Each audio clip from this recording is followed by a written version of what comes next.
Hola, buenas tardes, ¿cómo les va? Bueno, vamos a ver hoy control estadístico de procesos. Control estadístico de procesos surgió hace bastantes años a partir de la industria militar en la Segunda Guerra Mundial.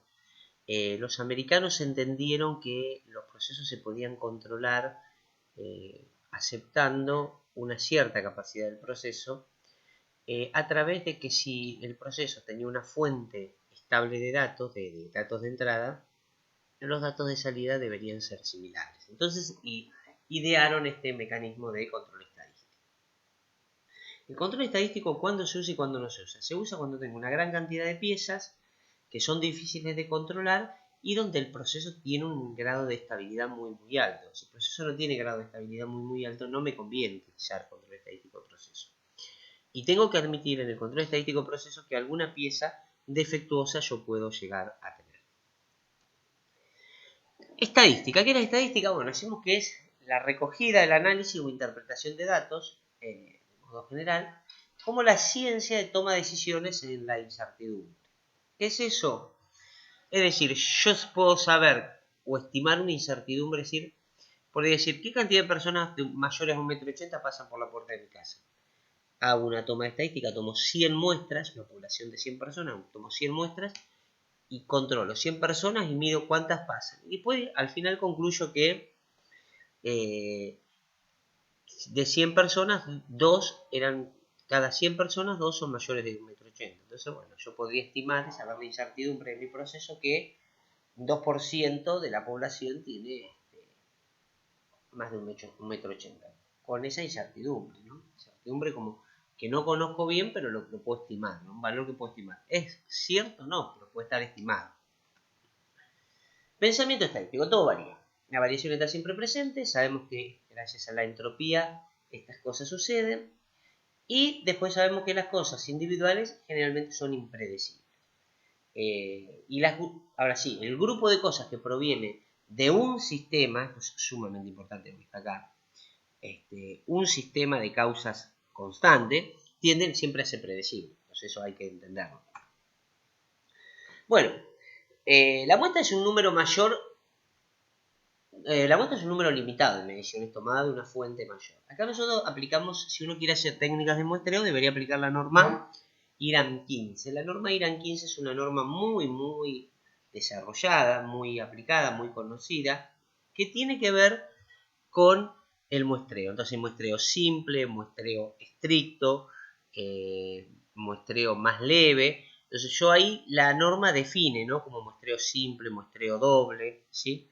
Entonces, ¿qué dice la norma ahí? Dice la cantidad de muestras de acuerdo a la AQL, al nivel de calidad que yo quiero aceptar, es decir, la cantidad de piezas defectuosas que voy a aceptar. El AQL del 2% dice que yo acepto que de lo que me entrega el proveedor, el 2% puede estar mal. Eso me dice el AQL. Estimo el AQL y me va a dar la cantidad de muestras que yo tengo que sacar para una determinada población. Entonces me va a decir que para 3.200 muestras yo tengo que tomar 13 siempre que haga un muestreo simple. ¿Cuándo hago un muestreo simple? Cuando el proceso se comporta correctamente. ¿Sí? Sí. Bueno, hay toda una técnica que no la vamos a explicar acá, pero para que ustedes entiendan que hay una técnica de muestreo. ¿Quieren aprender muestreo? ¿Quieren utilizarlo? No forma parte de este curso. Tienen que ir y leer la IRAM 15. Una norma muy interesante, es un poco tediosa, pero bueno, cuando uno va a usar muestreo, lee la norma IRAM 15 y lo arma. No sé si es un tema de esto, si fuera un curso de mucho más profundo de calidad, sería mejor. Como es un curso así que todavía lo estamos dando virtualmente, es casi imposible. Y la población es una gran fuente de mediciones que sea donde tomaste la muestra, ¿no? Ese sería un poco el concepto. Bien, medidas de la tendencia central. Ustedes hicieron el histograma. En el histograma, ¿qué determinan? Ustedes determinaron en el histograma que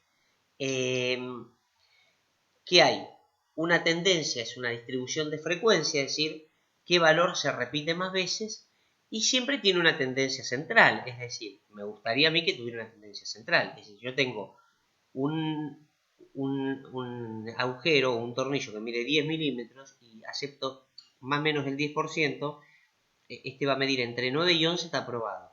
Entonces los extremos de mi tolerancia, los límites de tolerancia van a estar entre 9 y 11. Pero el valor ideal sería el 10. Entonces yo siempre voy a tratar de que me dé lo más posible 10. Si mi proceso está muy controlado, va a dar siempre 10. Si no, va a tener una pequeña dispersión.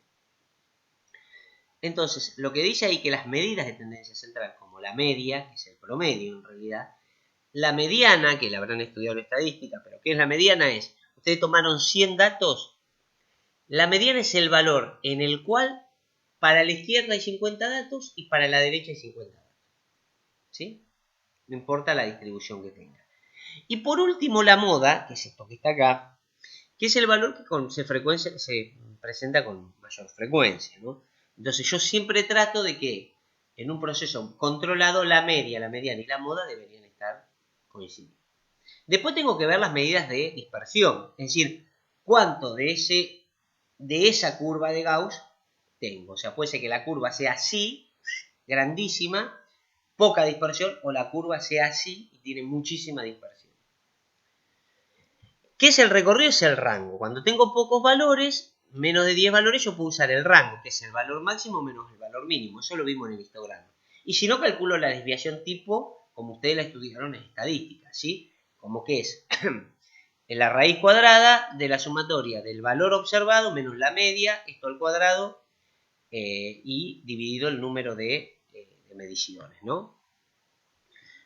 Bueno, es un valor estadístico. Esto ustedes lo cargan en el Excel, por ejemplo, y les va a dar el valor. Cargan los 300 valores y les va a dar la desviación estándar que ustedes pueden estimar en ese caso. Bien.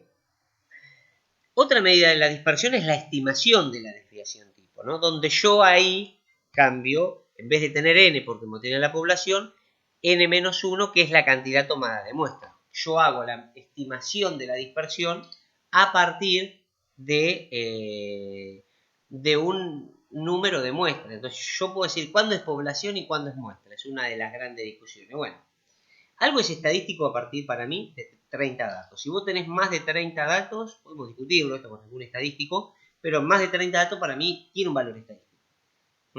Ahora, yo puedo calcular la estimación de la desviación tipo. Quizás sobre una población de 5.000, si yo tomé 50, es una estimación. Entonces aplicaré esta fórmula. Si yo tomé sobre 5.000, 4.000, puedo decir que es la población y tomo n, ¿no? ¿Se entiende? Y bueno, y acá tienen los valores, ¿sí? Para tomar, ¿sí? De 25, que cuando valores son 25, esta estimación la toman como el rango dividido 4. Esto se saca de unas tablas siempre que apliquemos control estadístico de proceso basado en esta norma, acá, ¿sí? Que es el manual de presentación de datos y análisis de cartas de control, ¿no? Bien. Bien. Otra medida de dispersión es la varianza, ese es el cuadrado de la desviación tipo. ¿Qué significa? La desviación de la desviación, la varianza. Ustedes pueden calcular la varianza a través de la desviación de la desviación. Es decir, pueden tomar grupo y sirve siempre para comparar grupos, ¿no? Sobre grupos de variación de grupos, entre grupos. Entonces ustedes pueden tomar la medición que hizo el tipo a la mañana, los datos de la mañana, más los datos del turno de la tarde y los datos del turno de la noche. Entonces yo voy a tener la desviación de la desviación. Mi proceso tuvo una desviación a la mañana, tuvo otra desviación a la tarde, tuvo otra desviación a la noche. Si mi empresa fuera perfecta, la desviación sería toda la misma. Como no es perfecta, hay una varianza. Esa varianza es lo que ustedes calculan, ¿no? Esa variación, que tampoco forma parte de este curso, ¿no? Este es un curso de CEP muy reducido. Nosotros explicamos más bien para qué sirve el CEP, no tanto la manera en que se desarrolla, ¿no? Y covarianza se da información sobre la relación entre características X e Y de pares de observaciones. Y bueno, y se define, hasta la formulita, ¿no? Acá la pueden ver, la formulita está bastante clara. Y después el coeficiente de variación, que es la desviación tipo, dividida por la media. En consecuencia es una medida de variación relativa. También sirve para comparar varios conjuntos de datos similares. Bueno, después veremos que tiene algunas aplicaciones, ¿no? Nosotros vamos a mantenernos en la desviación estándar, me parece, y en su estimación, ¿no? Bueno, ¿cuándo un proceso puede ser controlado estadísticamente? Bueno, lo primero debe presentar una campana de Gauss. Es decir, dos condiciones debería ser. La distribución debería ser gaussiana y la media, como está acá, la moda y la mediana deberían coincidir. O sea, el valor de la media con el valor de la moda y el valor de la mediana tienen que coincidir. Y por último tiene que tener esta representación gaussiana que ustedes están viendo acá. ¿Sí? Y entonces empiezo a ver, yo calculo la desviación tipo, ¿no es cierto? Yo calculo la desviación tipo. Entonces digo que la desviación tipo es, vamos a suponer que yo tengo que un ejercicio donde tengo que el 10 milímetros entre 9 y 11 milímetros. Y la desviación tipo es 0,1. ¿Qué me dice esto? Si la desviación tipo me dio 0,1 significa que entre 10,1 y 9,9 va a estar el 66% de la población. Es decir, yo tomé 1000 muestras, 660 van a estar entre 9,9 y 10,1. Si yo tengo un proceso que es 2 sigma, la capacidad de mi proceso es 2 sigma, significa que el 95% de las piezas van a estar entre 10,2 y 9,8. Y finalmente me va a decir que el 99,75% de las piezas va a estar entre 10,3 y 9,7. Entonces, la realidad, ¿va a haber piezas extremas? Sí, va a haber piezas afuera. Pero, si yo lo comparara con mi proceso que es 6 sigma, ¿no? Con este proceso que es 6 sigma, que lo tengo acá, más menos 3 sigma, ¿sí? Yo digo que es un buen valor. Siempre y cuando se calcula la capacidad de proceso, es un método muy antiguo y nadie les aceptaría un valor 6 sigma. Nadie aceptaría un 0,25, un 9,73, 99,73 es. O sea, un 0,27% de piezas defectuosas. Dije, me equivoqué acá, ¿no? Es 99,73. Nadie les aceptaría a ustedes ese porcentaje de piezas defectuosas, ¿no? Estamos de acuerdo, ¿sí? Bien. Bien, vamos a tener un poquito de jugo, estoy un poco la boca seca. Y bueno, nada, y los perros se callaron, ya habrán visto. Bueno, control estadístico de proceso. Vamos a definir. El control estadístico de proceso es la aplicación de las técnicas estadísticas para la medición y análisis de variaciones de proceso. Pero también para el control de las variaciones del proceso, ¿no? Los procesos tienen básicamente dos causas, lo que se llaman causas imputables o asignables, que son aquellas causas de variaciones de los procesos que son intermitentes, pueden ser descubiertas, eliminables económicamente. O sea, si yo aplico, ¿qué aplicaría acá? ¿Cuál sería la pregunta que yo les haría en una clase práctica? Muchachos, ¿cuáles son las causas imputables? Y bueno, todas aquellas que yo puedo tratar con las herramientas de la calidad. Yo con las herramientas de la calidad, si me propongo un feroz programa de erradicación de causas matriz, lo que se llama asesino de problemas, me pongo con eso y le dedico tiempo, taca, en un momento voy a eliminar todas las causas asignables. Y me van a quedar solamente las causas aleatorias, que son estrictamente aquellas propias del proceso. Ahora, la pregunta es, ¿cómo elimino las causas imputables o asignables? Bueno, mediante las 7 herramientas de la calidad, las herramientas de la calidad. ¿Cómo elimino las causas aleatorias? Y bueno, hago un cambio tecnológico. Cuanto más, digamos, más preciso mi tecnología, más precisos son mis técnicas de medición, menor será la cantidad de piezas que van a salir mal. ¿Por qué? Porque los eventos aleatorios van a tener menor posibilidad de suceder. Si yo quisiera, por algún motivo, mejorar causas aleatorias, esto es lo que sucedería, ¿no? Lo que debería ser. ¿Se entiende? No sé si me expliqué un poco más o menos. Pero bueno, ese es el tema. Entonces, yo voy a trabajar en el control estadístico de procesos cuando eliminé las causas impugnables o asignables. ¿Cómo me doy cuenta de eso? Bueno, pues es sencillo. Cuando un proceso solo obedece a causas aleatorias, tiene la forma de la campana de Gauss, esa que veíamos acá. esta forma de campana de Gauss significa que yo eliminé todas las causas asignables. Porque si no me saltaría una por acá así, ping, ping, ping. No. Entonces, todas las causas asignables yo ya las eliminé. Solo me estoy quedando con las causas aleatorias. Ahora, si yo tengo un cambio de tecnología, probablemente tenga esta distribución. Si yo hago un cambio de tecnología muchísimo más moderna, es muy posible que esto se eleve y sea mucho más alto. ¿Por qué? Porque la dispersión disminuyó. ¿Entiendes? Bueno. Y acá tenemos un poco el control estadístico del proceso. ¿En qué se basa el control estadístico del proceso? Tenemos varios elementos en el control estadístico del proceso. Primero tenemos una tolerancia inferior y una tolerancia superior. ¿Sí? Esto surge de la especificación. Nosotros ya trabajamos en especificación. Hicimos la hoja de especificación. ¿Se acuerdan? Después tengo un valor que es la media que me dice qué tan centrado está o no mi proceso. Y luego tengo la dispersión, que en mi caso va a estar determinada por sigma. ¿Está bien? Yo digo que un proceso interesante es aquel que tiene el 99,73% de sus piezas buenas. Es un proceso para mí capaz. Lo defino yo eso, ¿eh? Yo podría decir que en vez de tener 6 sigma tenga 8 sigma o 12 sigma. ¿Está claro? Yo soy el que decide este valor de acá, este valor de 6 sigma, 4 sigma, 12 sigma. ¿Tá? Generalmente se ha tomado como costumbre o como buena práctica decir que si el 99,73% de las piezas están bien es una buena medición. Entonces toman esto. ¿No? Bien. ¿Qué podría suceder?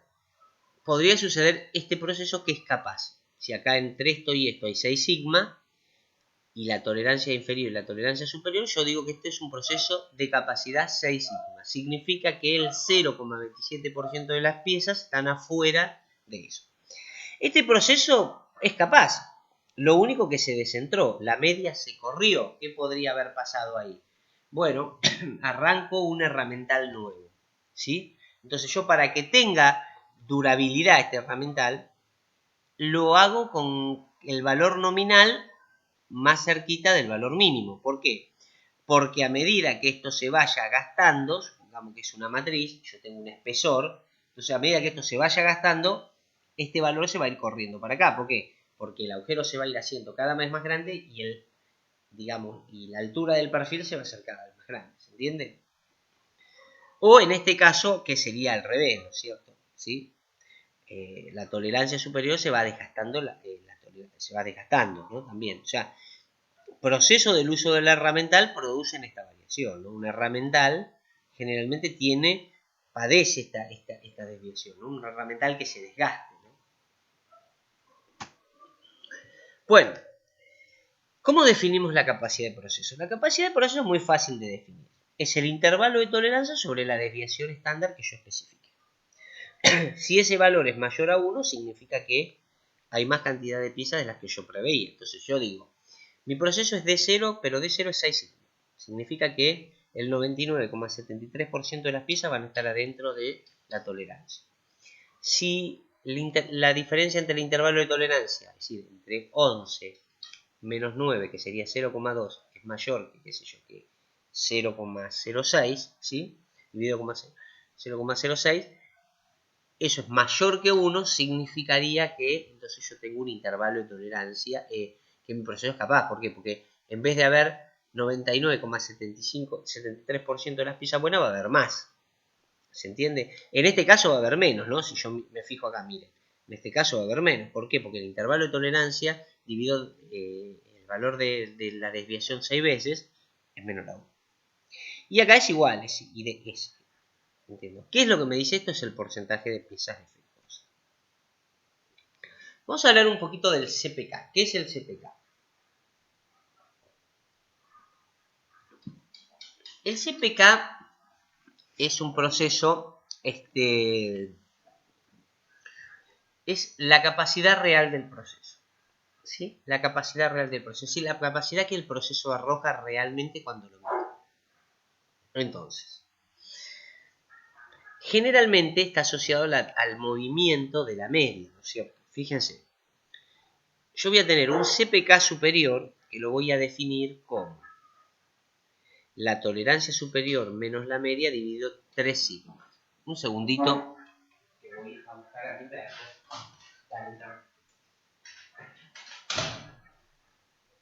Sí, perdonen que los dejé, pero tengo muchos perros. Creo que se los conté.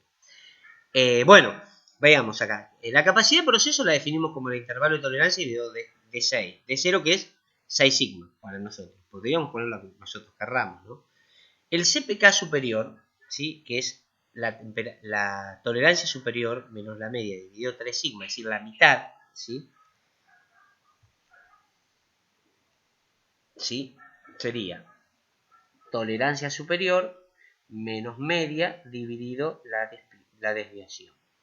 En este caso, fíjense, la desviación, que es esta, es mucho menor que la diferencia que hay entre la tolerancia superior y la media, por lo tanto da mayor a 1.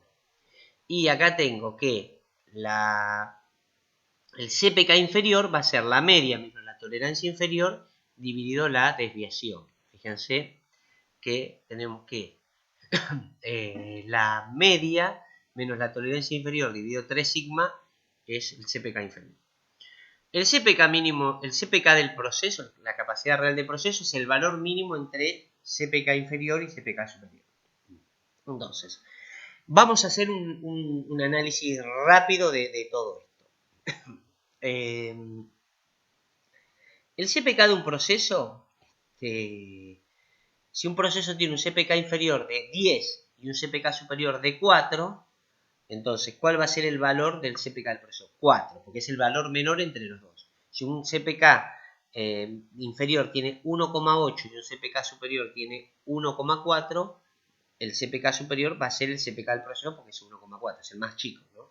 ¿Se entiende? Y acá dice objetivo, un CPK objetivo de 1,3, que eso era antes, en una época determinada en la industria automotriz. Después vamos a ver qué significa. Bien, y acá tenemos una tabla súper interesante. Súper interesante. Fíjense, miren. Y acá encontramos acá el real motivo de lo que estamos estudiando. ¿Sí se entiende? ¿Esto qué me relaciona? Todo lo que ven acá de morado o lila van a ver que relaciona la cantidad de sigmas, ¿sí?, en función de la parte por millón de defectos o el porcentaje de defectos. O sea, ¿qué significa la capacidad del proceso? De que un proceso tenga una capacidad de un sigma. Que el 33% de las piezas son defectuosas. ¿Qué significa una capacidad de proceso más menos 2 sigma? Que hay un 5% defectuosa. ¿Qué significa uno más menos 3 sigma? Que hay un 0,27%. Ahora, si yo mirara un proceso 5 4 sigma, tengo que el 0,006% o 60 partes por millón. Un proceso 6 sigma, que nosotros lo hemos estudiado, en el momento trabajábamos con eso, que fue un momento interesante, porque una argollera, una máquina que hace argollas o una máquina que hace resorte, que hace 1 por segundo, 3000 por minuto, por hora, 3200 por hora, uno tiene que tomar estos datos. Entonces, y generalmente la industria automotriz pedía, qué sé yo, algo que estuviera en 20 partes por millón, 10 partes por millón. Entonces, bueno, uno hace estudio. El proceso más estricto que por ahí se ha conocido en el mundo es el de 6 sigma. Más o menos 6 sigma son 3,4 partes por millón. O puedo decir, si yo quisiera tener un 0,001% de defectos, yo sé que el valor de mi CPK tiene que ser el 1,38. Es decir, el valor más chico mínimo entre el CPK superior y el CPK inferior debe ser 1,38. Esto es sumamente importante y hay que entenderlo muy bien. Bueno, y entonces vamos a ver. Hay dos tipos de variables, lo que se llaman variables continuas y variables discretas. Variable discreta es, o variable por atributo, control por atributo, es pasa o no pasa. Variable continua, ¿sí?, o por control de variables, ¿sí?, es, por ejemplo, la temperatura, que la sigo punto por punto, nunca se interrumpe, ¿sí? Bueno, acá tenemos un cálculo de límites de control para las cartas de variables. Esto está sacado de la norma ASTM, ¿no es cierto?, donde nosotros podemos ver, ¿sí?, cómo se calculan los límites superiores. Es decir, nosotros tenemos acá diagrama de medias y diagramas de recorridos o de radio. Fíjense que acá ustedes van a tener un límite de control inferior y un límite de control superior, un límite de control inferior y un límite de control superior. Acá no hay límite de intervención como veíamos en los gráficos. Pero bueno, vamos después a aplicarlo. Cuando nosotros hagamos, ustedes van a hacer los ejercicios, van a tener que aplicar estas fórmulas, ¿no es cierto? Tanto los valores, esto se los vamos a informar nosotros, ¿no? De la norma, ¿sí? Bien. Y ahora vamos a ver también qué pasa cuando las cartas de control son por atributo. Bueno, por atributo significa que pasa o no pasa, aprobado o desaprobado, ¿sí? Y acá tenemos que tener dos conceptos grandes. Lo que es el concepto de defecto y el concepto de defectuoso. Cuando nosotros hablamos de P, hablamos de defectuoso. Cuando hablamos de U, hablamos de defectos. ¿Qué pasa? Yo puedo decir que una cantidad de defectos convierten a un determinado artículo en defectuoso. O puedo decir que hay un artículo clave que lo puede llegar a convertir en defectuoso. Entonces, por ejemplo, nosotros hacemos una línea analizamos la línea de camiones, ¿no? Podemos poner una puerta de calidad en una línea de camiones. Decimos, los problemas que tienen que ver con frenos, pérdidas de aceite y tal cosa, y imaginemos falla de motor, las consideramos un defecto que no puede ser. Y las que sean tapizado, cierra mal la puerta, se rompió un burlete, qué sé yo, lo podemos considerar como defectos. Entonces, nosotros vamos a poner acá, por ejemplo, decir que cuando tiene un defecto grave o 5 o 6 defectos o 5 o 6 defectos, la voy a considerar defectuoso al producto. Entonces, P es la proporción de defectos, es decir, la cantidad de piezas defectuosas que hay, de piezas defectuosas que hay sobre el total de piezas. Y NP va a ser el número de piezas defectuosas, ¿está claro? Si yo tengo una pieza defectuosa dividido 10, va a ser 1 sobre 10, mientras que NP va a ser 1. Y U va a ser la cantidad de defectos. Si la primera pieza tiene 5 defectos, la segunda tiene 5, la tercera tiene 3, y después ya no tengo ninguna más defectuosa, en esas 10 hay 8 o 10 defectos, ¿no? Bien. Bueno, y lo mismo C es la cantidad de U va a ser la proporción de defectos, es decir, la cantidad de defectos que hay por la cantidad de producto que hay, y C es la cantidad de defectos. También están las fórmulas para calcular el límite superior, ¿sí? Tanto de defecto como de defectos, ¿sí? Bien. Y acá están las principales señales de inestabilidad de una carta de control. Ustedes van a hacer una carta de control y van a tratar de entender algunas de estas señales de inestabilidad, ¿no es cierto? Van a encontrar algunas de estas señales de inestabilidad. ¿Por qué? Bueno, porque las señales de inestabilidad son complejas, ¿sí? Como que les quiero decir, chicos, no busquen en Wikipedia cosas, ¿está claro?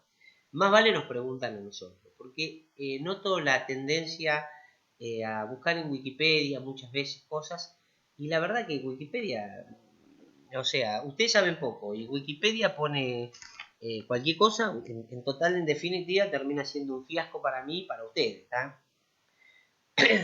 Bueno, entendemos entonces. Fíjense, 1 más puntos fuera de control es una señal de inestabilidad, 7 más puntos consecutivos por encima de los promedios. Bueno, todas estas son señales de inestabilidad, ¿no? La realidad es que para que un proceso sea aleatorio, tiene que pegar, miren, para que se den una idea, acá, piqui, piqui, piqui, piqui, piqui, piqui, piqui, piqui, si no parece dibujado, ¿no? Yo hago bastantes auditorías de esto, a veces me doy cuenta. Bien. ¿Por qué no podemos cumplir con las tolerancias? Bueno, la variabilidad propia del proceso es demasiado grande para la tolerancia propuesta. Sería el caso de acá, ¿no? El caso acá. El proceso está mal dirigido, ¿sí? Alguien no lo está haciendo bien, ¿sí? La otra podría ser que el instrumental que estoy usando en medición es inadecuado, ¿no? Estoy midiendo algo que se mide a la... yo tengo una experiencia, nosotros en un momento un cliente nos había pedido, a veces la especificación está mal, ¿no? Ustedes saben que más o menos los procesos en caliente tienen una tolerancia asegurada de la décima, del orden de la décima. Mientras que un proceso de trabajo en frío en el orden de la centésima. Entonces por ahí, a mí me había pasado, yo tenía un trabajo en una empresa alemana muy importante, laburábamos bastante, y nos hacen una auditoría. Entonces la especificación de ellos venía en centésimas, y era un proceso de trabajo en caliente. Entonces, claramente nuestros valores se desviaban. Yo terminaba midiendo con un calibre o con un micrómetro algo que siempre me daban afuera. Bueno, finalmente lo corregimos a eso. ¿Se entiende? Especificación tiene que estar de acuerdo. Yo voy a medir un proceso en caliente que su mínima división es la tolerancia mínima puede ser la décima, tengo que medir con un calibre. ¿Sí? Bueno, hay cambios cíclicos en el proceso, hay algunas que tienen que ver, las que son repetitivas son realmente mecánicas. ¿No? Bueno, este es un enfoque de Shewhart, la verdad que no sé si tengo tantas ganas de que me interesa.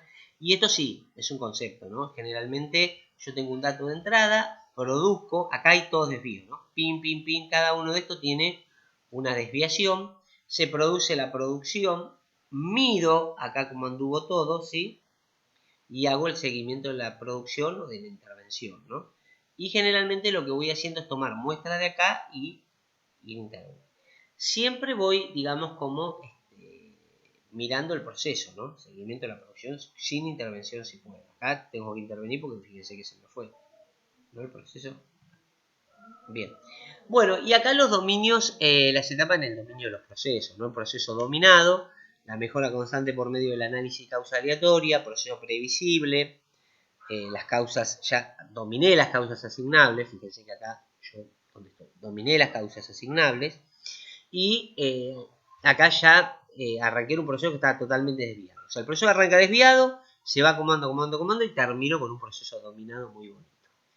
Generalmente hasta esta instancia trabajé sobre las causas asignables. Hasta acá. Y después acá ya las tengo superadas y empiezo a invertir en tecnología o automatizaciones y me va mejorando el perfil de la curva.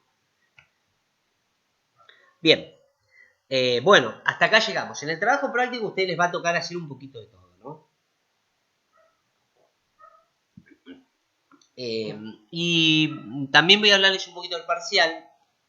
El parcial va a ser un parcial para que ustedes resuelvan algunos 2 o 3 temas sencillos, ¿no? Vamos a tomarle 3 o 4 temas sencillos para que ustedes lo desarrollen. Bueno, espero que esta clase sea un poquito mejor y bueno, nada más que eso, estimados. Les agradezco mucho, me parece genial que hayamos avanzado un poco.